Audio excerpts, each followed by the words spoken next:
Did you know that the Sabbath School lesson is translated into more than 80 languages? Hi, I'm Joy Chikwekwe, and welcome to Ask the Author, a weekly show where select individuals have an opportunity to question the actual author of the Seventh-day Adventist Adult Bible Study Guide. And the author for this quarter is Dr. Keith Augustus Burton from the School of Religion at Oakwood University, who has written on the topic Christ and His Law. Joining him today are Anthony Krones, a student at the School of Religion at Oakwood University, and Pastor Ramon Rodriguez, an Oakwood University employee who has been involved with Sabbath School for many years.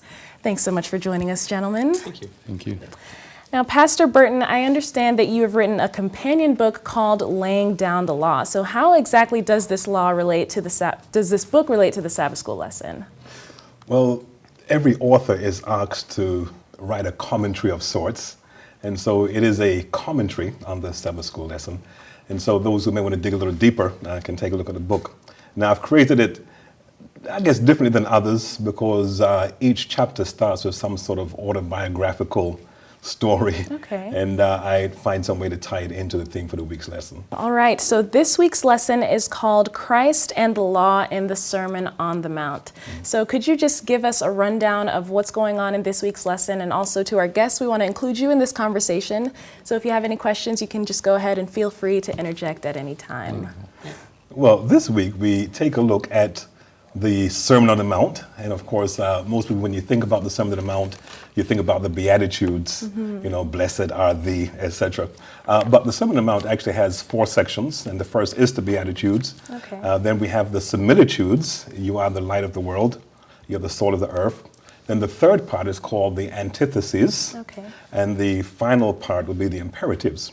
Now, we're dealing more with the Antitheses, the third part, and theologians refer to these as the antitheses because they see Jesus, well, some theologians believe that Jesus is going against the law, but as we're going to see today, he's not really going against the law, but he's given the deeper meaning of the law. So when we look at Christ and the law and the Sermon on the Mount, we're taking a look at how Christ is really given the true meaning of what law is all about.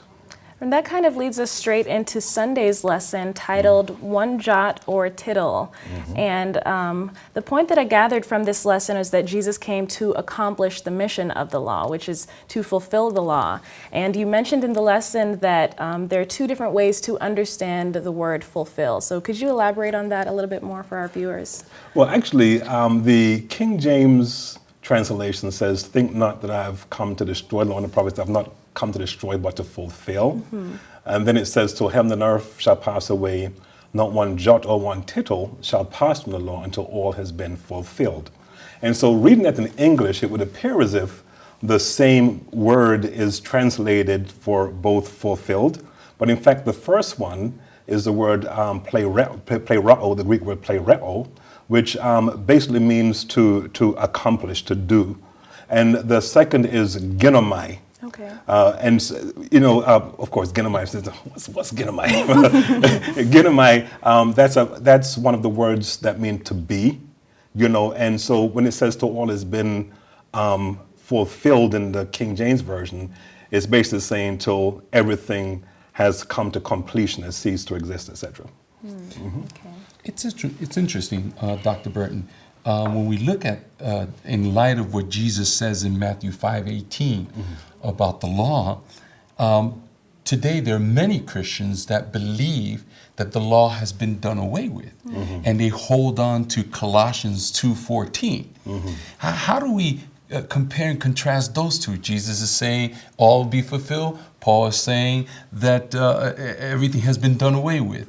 How do you make that contrast between these 2 Bible texts? Yeah, you know, in truth, they're not really contradictory. Okay. I mean, here, of course, Jesus says not one jot or one tittle. In other words, not one diacritical mark, not one punctuation from the law is going to disappear till everything is done, till time is no more. And of course, time is going to be there forever and ever. Now, the Colossians 2 text, when Paul talks about those things that are part of the law, he says these things are a shadow of things to come, but the substance is of Christ, the body is of Christ. And if you look at that in the Greek, Paul is saying that these things of the law are a shadow, not were a shadow. And there are many people translated were a shadow, but it's actually are a shadow. And so when we look at the law, and of course, I think in lesson 7, we look at Christ, the end of the law, and we're going to see how the law points to Christ. It points people to Christ. And Christ being the end of the law, the goal of the law, is where the law is supposed to lead us. The Lord doesn't lead us to our own righteousness, but lead us to Christ, our righteousness. Amen. Yes. I have a question for you. With regards to the idea that Jesus says is finished, the ginomai reference you're talking about, is that an allusion to what he says, I believe in one of the other Gospels, when he's hanging on the cross and says, "It is finished," or "It is fulfilled"? Is that an allusion to that very same thing? Okay, I don't believe in this case it is. You know, of course, when he says it is finished while hanging on the cross, and that the actual form is, I believe is it agenitor or tetultetomai? I'm forgetting what actual Greek word he uses there. But of course, there he's basically talking about his work being finished, the work of salvation being finished, you know? Okay. And of course, here, when he's talking about the law having abiding significance, he's basically saying as long as there is time, as long as we are on this earth, the law is always going to be relevant for us. And I guess that kind of leads us into Monday's lesson.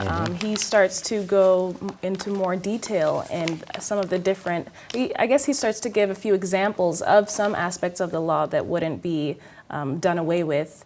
And the first one that he talked about is murder, and that's also the title for Monday's lesson. And so let's talk a little bit more about the example that he uses and the contrast that he makes to what was said in the law of Moses versus how the attitude that we should have about it living today. Okay, so Jesus starts out by saying, you've heard it said in the law, you shall not kill. At least that's how we translate it. The actual Greek term there, apakteno, is murder. And one question I always wrestle with my students is all killing murder, you know? That's a good question. You know, because of course we kill stuff and we don't even know as we're walking. We probably killed 1,000 ants, you know, just walking in here, you know? And so the whole idea is murder. And when we look at the law basically identifies murder as taking a life. If you take a life with premeditation, you have murdered. But however, the fact that murder is preceded by premeditation means that even before the act is committed, it has already been conceived in the heart. Right. And so what Jesus is basically saying here, okay, you may not have taken a gun and shot somebody down, but the main fact that you have the mindset to kind of put your hands, I mean, you have fantasized about it, you know, seeing your hands around that person's neck and just squeezing the life out of them. It says you've done it already. Now, it doesn't mean you should spend life in prison. I don't think so. But, however, you know, the fact that you have a mind for murder is what he's basically talking about here. So he's referring to thoughts that are dwelled upon, not just the initial thought of anger. You know, I guess when someone wrongs you in some way and you have that initial thought where you're angry, but is it referring to that, or is it referring to when you continue to dwell on that thought and you let it manifest and grow and, you know, just continue to allow that thing to become something that is always on your mind? Well, you know, if you can recall, I think it was last week, we dealt with the whole theme of excessive righteousness. And here again, we're looking at how deep this notion of excessive righteousness is. Unless your righteousness exceeds that of the scribes and Pharisees, you cannot enter the kingdom of God. And so this excessive righteousness is saying just the thought. Just the thought, even if you don't dwell on it, you know, just the thought. And again, this is basically turning the mirror on all of us, remind us that all have sinned and come short of the glory of God. You know, and it's easy sometimes to stand in the judgment seat and saying, oh, I haven't done that. You know, I'm not Jack the Ripper, I'm not Charles Manson. You know, I haven't done all that. But however, when we look at the fact that all of us have these thoughts, then we're all condemned in a sense. You know, so even the thought is, in God's eyes, you know, as bad as the action, even though you may not carry it out. Like the Pharisee. I'm not like this publican. You know, he kept justifying himself, not recognizing that he was a sinner just like the publican. Right, right. And of course, it's shown, Anthony, that sin is more than an action, because we sometimes look at sin as things that we do, but it's deeper than that. It's deeper than that. So would then this go to, on that note, would this go into like when he had the discussion with the rich young ruler, where the rich young ruler says, and he goes, when Jesus lists off, thou shalt not commit adultery, he basically lists off the Decalogue, and the rich young ruler says, oh, yeah, I've been following those since the day I was born. So would this basically go into the effect, it basically fly in the face of even people of that? I was like, oh, I've been following the commandments my whole life, I've never killed anybody, I've never taken a life. Is this basically adding on saying, oh, really? Yeah, in a sense, it's almost like we could look at the Ten Commandments and like, check, check, check, check, check, check, check. But the reality is we need to pause a little bit before we check, because even though we may not have accomplished it, we may have thought about it. And I think about this sometimes when I look at the sentences handed down for people who actually murder and those who attempt murder. And you kind of wonder sometimes why the person who was successful gets the long sentence and the person who wanted to do it but didn't gets a shorter sentence. But if you think about it, it's the same thing. It's the same thing. Yes. The intention was there. And I guess that kind of leads us into Tuesday's lesson. It's kind of the same thought process with adultery, where it's talking about how even the very thought of it is just as bad as the action of it. So let's talk about that some more. And again, his teaching on adultery has a couple of things going on here. One is what adultery is. Okay, and he says, you have heard it said you must not commit adultery, but I say that even if you look at a woman, lustfully, you have done it. And then also speaks about how one finds themselves in the category of an adulterer. But we're looking here mostly at what constitutes adultery. Usually when we talk about adultery, we think about two people in some sordid motel somewhere doing things they're not supposed to be doing, but it's a whole lot more than that. And so when we look at what the Bible is teaching us here, is that, again, everything starts in the mind. And so you may not go there, but if you're looking at this person thinking, I wish, then it's already happened. If you're looking at this movie because your favorite, actor or actress is in it, and you're looking like, man, I wish I was married to her. It's already happened, And so it's something that starts in the mind and is only manifest later on down the road. Now, does it mean that a woman can divorce her husband because she thinks that he likes somebody else? I don't think so. But the reality is, though, it does start in the mind. So then I guess my question then is, can you speak to where it talks in verse 29 and 30, where Jesus almost seems to condone self-mutilation, for lack of a better term. Basically saying, look, if this is the problem, cut it off. And he seems to be using, it doesn't seem to be figurative the way he's phrasing it. He seems to be speaking really literally. And what's the application there? What's Jesus really trying to say? Now, this is real radical terminology. If your right hand offends you, cut it off. If your eye offends you, pluck it out. And I believe what Jesus is doing here, he's basically telling us how serious sin is, but he's also acknowledging that sometimes once you get deep into a sin, that it's extremely difficult to really separate, And again, and I'm hoping not jumping ahead of any of your questions there, but again, I'm thinking about this excessive righteousness and why Christ likes to go to the heart. And you go to the heart because if you understand things take place in the heart, then you can nip it in the bud. And so it's easy when you're thinking about sinning and it's still in the mind to cut it off, because then it's still metaphorical in a sense. Right. So biblical interpretation is very crucial here, because if you tend to take some of these things at face value, you would do like a young man at a camp meeting who literally plucked his eye out. Wow. When he heard the preacher say this. Wow. He took it literal. Well, this is what's causing me to fall, because I like to look at the young ladies, this is what I'm going to do. Wow. And the difficult thing, or should I say the terrible thing about looking at these things literally,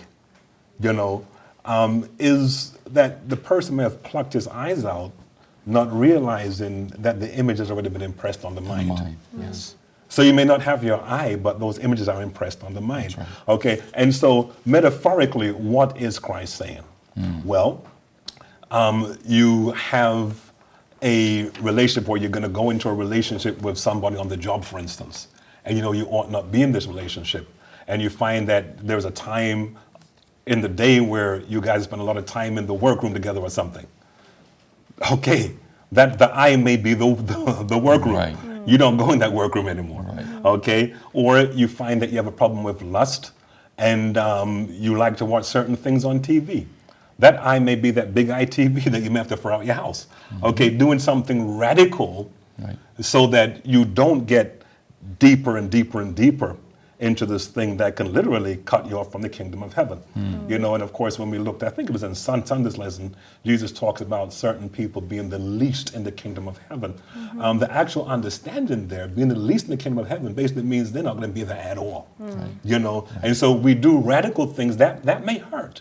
And anyone who has ever struggled with sin, they know it's not easy. Let me just speak to myself. I know it's not easy just to stop. Okay, it's literally a fight. It's literally a struggle. You basically have to deny yourself, and sometimes it's painful to get to that point where you say, okay, I'm not doing this anymore. So it's literally like cutting off a limb or something, because it takes so much energy out of you, and it's so much of a sacrifice in a sense, because as you're feasting on this thing, you're feeding the flesh, and God is saying you need to cut it off immediately. It's interesting that you say that and you share it in that context, because when we look at the Ten Commandments, God's law, and we come up to this commandment especially, many see adultery as a man and a woman. And they say, wait a minute, if the law is God's character, well, God doesn't have this kind of tendency of wanting to be with a woman. So how do we understand this in the character of God?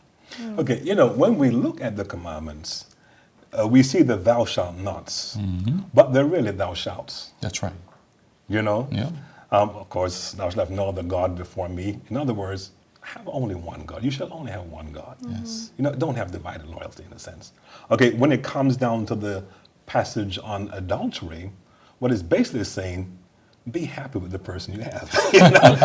That's what it's basically saying. And God, if you look at the way in which he talks about Israel, a lot of times, through Isaiah, Ezekiel, Israel's gone out playing the whore. They're committing adultery. Right. And he's basically saying, I want to be in relationship with you. Yes. And so the character of God is about relationship. Yes. And he's saying, don't do this so that we can have a good relationship. Amen. Definitely something to take in. And kind of moving forward to Wednesday's lesson, it's titled Promises, Promises, with an ellipses at the end. And it kind of talks about how Jesus was talking about taking oaths and how we as Christians really shouldn't take oaths. Instead, we should just let our yes be yes and our no's be no's. And I know that especially in today's day and age, it's a very common thing for us to promise things and, to just say it in passing like, oh, I promise, I guess, is there a difference between the typical promise that we would make in everyday life and an oath? Okay, now, I think what Jesus is getting to the heart of here is really people saying things that they don't mean. Okay. And so making a promise is okay scripturally, but he's just saying, don't make a promise and say, I swear by my mother's grave I'm going to do this or something like this. Don't do that. He says, let your yes be yes and your no be no. But at issue here is swearing falsely. One of the commandments says you must not bear false witness against your neighbor. Now, when we look at bearing false witness against one's neighbor, people often say, oh, that means don't lie. Well, it's a little bit more than that. It has to do with intent. And if the intent is to deceive, Jesus is basically saying that's absolutely wrong. You don't do things with the intent to deceive. And so when you make an oath, You know, you don't have to put your hand on a stack of Bibles. You know, just say what you mean and mean what you say. And that's what he's basically saying here. So when you look at this, you know, the individual that continues to promise and make promises, but with no intent of really fulfilling it, would you say then that that person could be forever lost when it comes to salvation? Wow, now that's a deep question, and I dare not sit in that seat to say yes, you know. But however, we do know that there are a couple places in Scripture where we're told that people who habitually embrace certain lifestyles will not inherit the kingdom of God. And so a person who has made it their lifestyle just to lie and deceive, they're definitely living in a way that is saying, I don't want to be a part of the kingdom. Because, you know, as I look at the biblical teaching on law, you know, law is all about relationships, trying to bring us closer to God. But some people are basically saying, I don't want to be in a relationship. I don't want to be in a relationship with God. I don't want to be in a relationship with my fellow human being. And a person who just continues to lie, spread falsehoods, cannot be trusted, that person is basically saying, my daddy is someone else and it's not God. I think that then goes to the issue of that a lot of Christians have. The idea that Christians in general, not just the Adventist Church, Christian in general, we like having a Savior, but we really don't like having a Lord. You know, especially, and that's a really big problem in Western culture, in American culture, because, you know, we have this whole manifest destiny thing going on. You know, we like to say we're master of our own destiny, but we don't like having somebody to be that person that rules over us, you know? And so when we say that we, you know, want to make an oath, when we want to swear an oath, we're basically saying that I'm going to choose to, it's basically putting ourselves in that position. Is that kind of the idea there? Yeah, basically, you know, a person who makes an oath and doesn't mean it, you know, they're basically making light of what making oaths is supposed to be about, and they're basically not really caring about relationships. And I think this is all about looking at law in terms of relationships, and they're basically saying our relationship doesn't matter. Yeah. Okay, if every time you tell me you're going to do something, you don't do it, you know, you're basically saying, I really don't care about you. So how does that translate into our relationship with God? Because it seems like we're focusing more on our relationship with other people. What about our relationship with God? Now, of course, I think that they're both intertwined, because there are many people who will say, you know, I will never defraud God, but they'll defraud Tom, Dick, and Harry, you know. And so we basically, you know, we show our respect to God by the way in which we treat each other, you know. Now, of course, there are many people who make thoughtless oaths to God. You know, if this test comes back negative, I'll never do it again. You know, and of course it comes back negative, and like, okay, good. What does this grace thing mean again? You know, can we do it again, sort of thing? Right. You know, and so yeah. So I think that there are some people who may think that they are loyal to God, but are not loyal to each other. You know, but that is just as bad. That is just as devastating, because the way in which we treat each other does reflect on our true relationship with God. Absolutely true. And coming down into one of our last lessons, Thursday's lesson is called Lex Talionis. I don't even know if I'm pronouncing that correctly, but I'll just let you go ahead and elaborate and tell us what that means. Lex Talionis, that's the Latin term. Lex means law, talionis means retaliation. Okay. So it's the law of retaliation.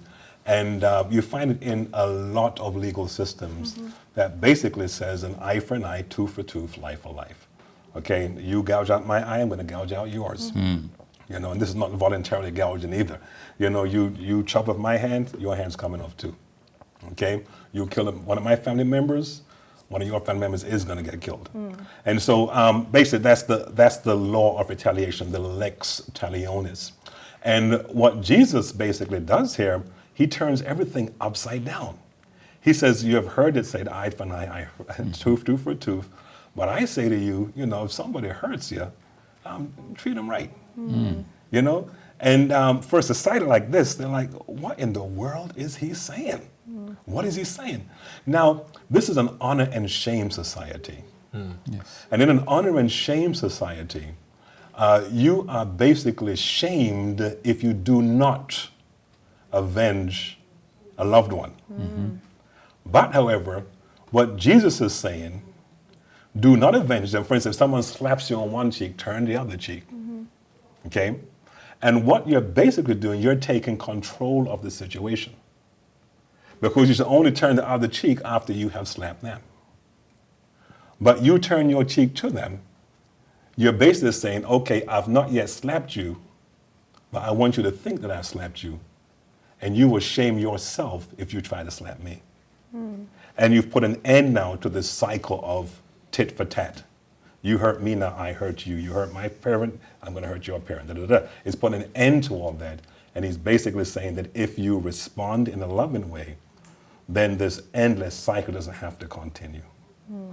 Now, I've heard some of my non-Christian friends basically refer to this passage in a negative light, in that basically and I've never known how to respond, basically saying that, well, that's just a prescription to make yourself nothing but a doormat. Christians are prescribed to be nothing but doormats. So what would you say to that? Well, again, from an honor and shame perspective, it's basically taking control of the situation. So it may seem as if you're losing control, but you're really taking control. Because you were saying, okay, I'm supposed to do something to you, but I'm not going to do it. I'm not going to do it. So in a sense, even when you refuse to respond, the person may be a little fearful, looking over their shoulder, but like, I wonder if he's going to do it tonight. I wonder about it now. But you've basically stopped the cycle.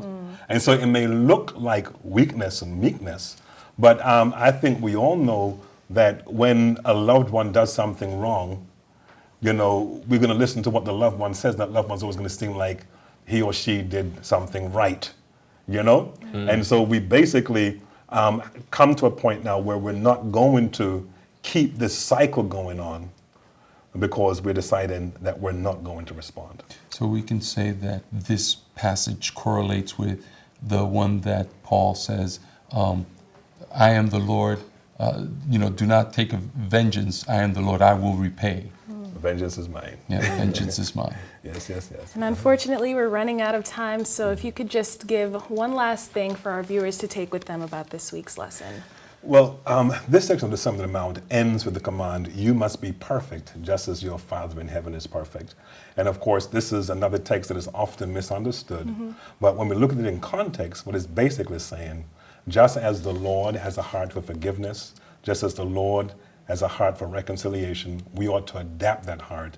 And when we do so, we're not going to be quick to hate another person and so murder them in our mind. We're not going to be quick to lust after somebody else and so sin in our mind and wish to have something that we're not supposed to have. We're not going to be quick to say things rashly. We're not going to be quick to do things that are really going to hurt our brother and keep this endless cycle going on. So be perfect in love, just as God is perfect in love. Amen. And thank you so much, gentlemen, for joining us. Thank you. Thanks for watching Ask the Author, and don't forget to join us next week when we discuss Christ and the Sabbath. And if you have any questions for the author, feel free to post them on our Facebook page at facebook.com/asktheauthor. And also don't forget to purchase a copy of the companion book, Laying Down the Law. Thanks again for joining us, and God bless.